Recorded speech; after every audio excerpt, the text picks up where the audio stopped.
নমস্কাৰ অকনিহত ইতিমধ্যে প্ৰিন্সাৰে তোমালোকৰ হতে পঞ্চম শ্ৰেণীৰ আপোন পাঠৰ পাঠবোৰ আলোচনা কৰি আছে মই মোৰ শাৰীৰিক অসুস্থতাৰ বাবে তোমালোকৰ হতে মই কেইবাটা দিনো মানে ক্লাছত উপস্থিত থাকিব পৰা নাই আজি মই ঈদ উল ফিতৰ পাঠটিৰ ব্যাকৰণ আলোচনা কৰিবলৈ গৈছো পাঠটিৰ আলমত থকা পাঠভিত্তিক ব্যাকৰণ 4 নম্বৰ প্ৰশ্নটোলৈ মন কৰাচোন তলৰ বাকচটোত থকা শব্দ আৰু ধাতুবোৰ ব্যৱহাৰ কৰি 5টা মান বাক্য লিখা এতিয়া বৰ্ডখনলৈ মন কৰাচোন ইয়াত দিছে 4 নম্বৰটো তলৰ বাকচটোত থকা শব্দ আৰু ধাতুবোৰ ব্যৱহাৰ কৰি 5টা মান বাক্য লিখা এই বাকচটোত কি আছে কিছুমান শব্দ আছে আৰু ধাতু আছে এতিয়া শব্দ বুলিলেনো কি বুজায় মই সেইকাৰণে তোমালোকক বুজিবলৈকে শব্দনো কি ধাতুনো কি লিখি দিছো মন কৰাচোন শব্দ হ'ল অৰ্থ প্ৰকাশক বৰ্ণ বা বৰ্ণ সমষ্টিয়ে কি হ'ল শব্দ নহয়নে এতিয়া হি মা এইবোৰ কি একোটা শব্দ হয় নাই যেহেতু হি মা এই শব্দবোৰে অৰ্থ প্ৰকাশ কৰিছে নহয় জানো তাৰছত আকৌ ধাতু কোনবোৰ তেতিয়া হলে আনহাতে যিবোৰ শব্দই কি কৰে কাৰ্য সম্পাদন কৰা বুজায় সেইবোৰে হ'ল ধাতু চমুকৈ ক্ৰিয়াৰ মূলকে আমি ধাতু বুলি কওঁ নহয়নে এইবোৰ ক্ৰিয়া সম্পৰ্কেও আলোচনা কৰা হৈছিলে হবলা নাই হোৱা যদিও আমি কৰিম বাৰু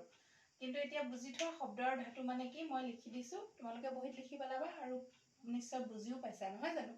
যদি নাই বুজা মোক সুধিবা আৰু মই এতিয়া ইয়াত তোমালোকক কি কৈছে 5টা মান বাক্য লিখিবলৈ কৈছে ধাতু আৰু শব্দবোৰ ব্যৱহাৰ কৰি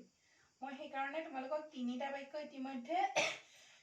লিখি দিছো কিন্তু বাকি কেইটা তোমালোকে নিজে কৰিবা ইয়াত কি দিছে এটা হিটো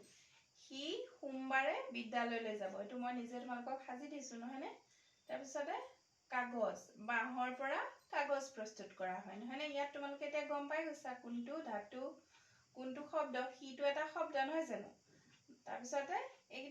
এটা শব্দই হ'ল নহয়নে ধাতু কোনটো ধাতু এটা কৰটো নহয় জানো কৰ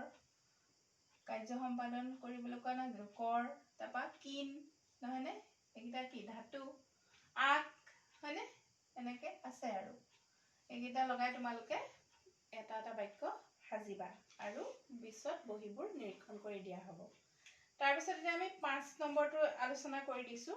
বৰ্ডত যেহেতু এটা নজুৰিব মই মুখেৰে আলোচনা কৰি দিছো ইয়াত দিছে বুজা আৰু লিখা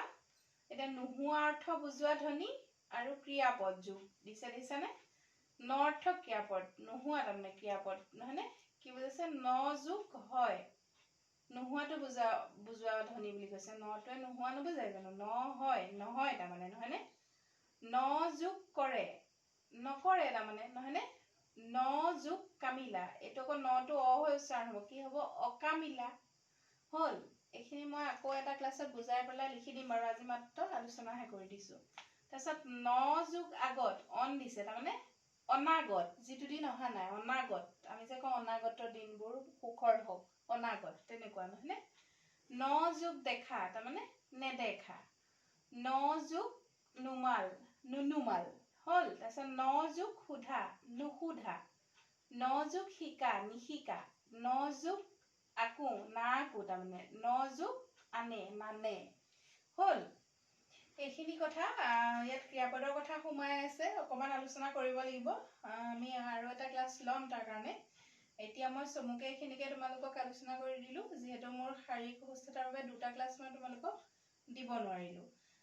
এতিয়া বিদ্যালয় যদি খুলে তেতিয়া আমি বিদ্যালয়তে ভালকৈ ব্যাকৰণবোৰ আলোচনা কৰিম আৰু যদি নখুলে আমি এনেদৰে অনলাইনতে আলোচনা কৰিম আজিলৈ হ'ব দেই